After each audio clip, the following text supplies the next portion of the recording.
I think I'd like to just give you an opportunity to ask questions. Like if you were to do something in your ignorance, which sets off a chain of karma, but before it comes back and you really experience that result, you learn and you understand what you've done wrong. Do you still have to go through experiencing the difficulty of it?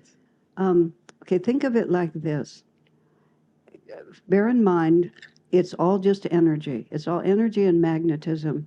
Even if you murdered somebody, his murdered body is not in your spine. What's in your spine is the vibration of consciousness that would cause you to murder, or the vibration of consciousness that would cause you to be murdered.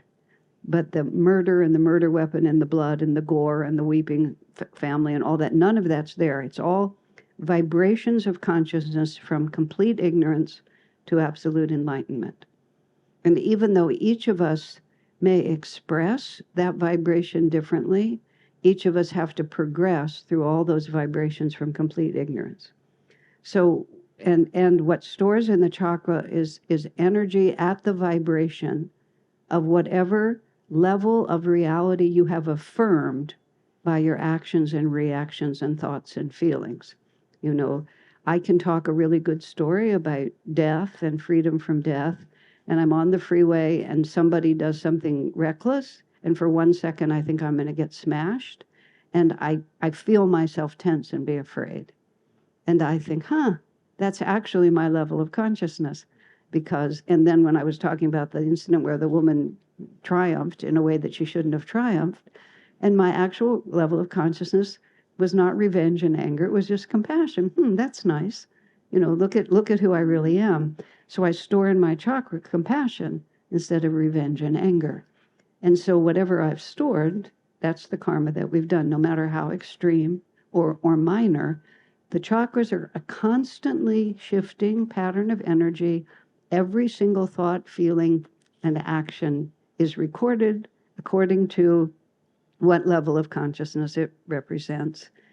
So that's the part of it. And then your aura, which is the field of energy around you, is just the emanating energy of the collective emanation of this energy.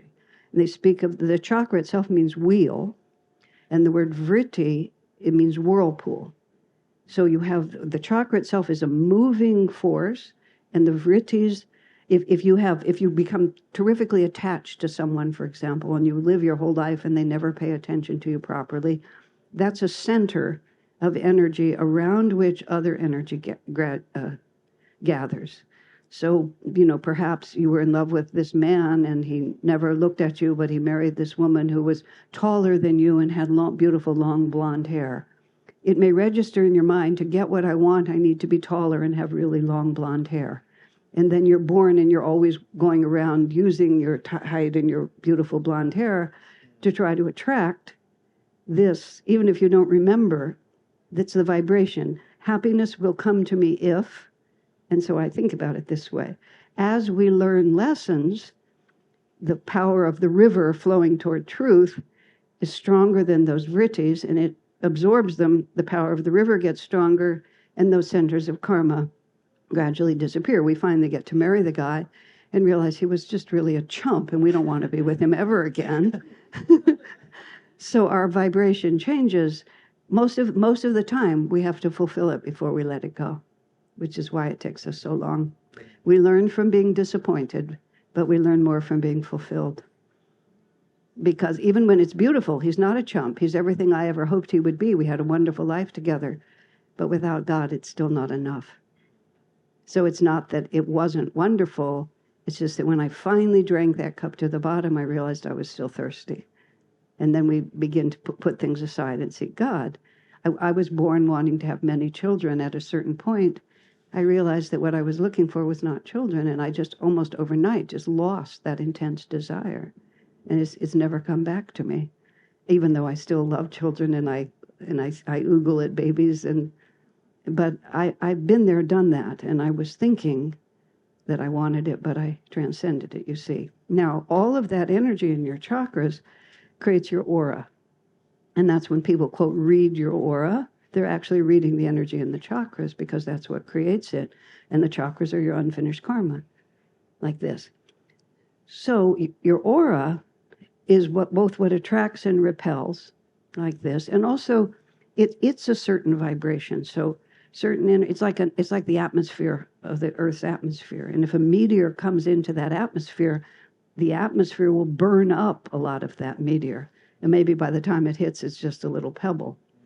So when you have done something that is not in your best interest because you thought it was a good idea, and what Yogananda calls is the thwarting cross currents of ego, which is, I may have done something wrong. Here's an image that some of you have heard me use before, but if I'm 10 years old and there's a 4-year-old kid and I'm a bully and he's on his tricycle and I'm on my bicycle and I bash into his tricycle and he gets knocked over and is, angry and crying, but I have a lot of strength and I just sail right past him. So he can't really get his revenge on me, but I have set this in motion. Then we both grow up and he becomes the president of the bank and I become a striving businessman, and I can't seem to get a loan from this guy anymore, because he's gotten big enough, but his momentum protected him. So that's how it works in incarnations. Many of the world leaders that we see around here, they're running ahead of their karma because they have enough power to run ahead of it, but it will eventually catch up. So if I do something here that sets in motion, what boomerang is the way to think about it, this force that's going to go all the way around and it's not going to catch up to me, but it's still tied to me until here. If along the way I begin to learn things that I didn't know, so by the time that energy that was expended gets back to me, my whole aura is changed. So even if the energy comes in, a lot of it's going to be burned up by the atmosphere, maybe even disintegrated by the atmosphere. Or I'll add one more thing. Maybe along this way, I've acquired a guru. And the whole purpose of all of my karma was to realize, hey, I need help, help, help. And so I'm humble enough now to know that, and I'm good enough now to have attracted real protection. So it could be here, but the karma's coming, but the guru says there's just no point in that karma anymore.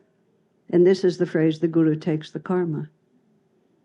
And so his aura, he puts his aura between you and that karma, and it means nothing to him. So every good thing that you do along the way is mitigating all that karma. And it's kind of an axiom that we use, on the spiritual path. When something bad happens, it's mitigated karma. I know I was supposed to lose my hand, and instead I bruised my finger. The karma that was set in motion, by the time it got here, bruise was enough. And you can always say that no matter what happens. Could have been worse. But so that's exactly how you work it out. So that's why even little changes change the atmosphere. And that, even if you're not even knowing what you're doing, you are running ahead, you're shifting the vibration. So whatever karma is left is just going to come to you quite differently. This is why they say, don't worry about anything. Just love God, meditate, do your spiritual practices, try to be a good person, because that is a very direct solution to everything else that's said to you. Because by the time it comes, it will burn up in the atmosphere that you've created. Does that make sense? It's to understand karma, to understand reincarnation, to understand the chakras, and to understand the yugas, which is the stages of development on this planet. If you can get those 4 things in your mind, and that's add guru, the place of guru, place of devotion on the spiritual path, and the power of the guru, everything can be different. Everything. These are the fundamental points, and when you understand them, everything looks different from that point onward.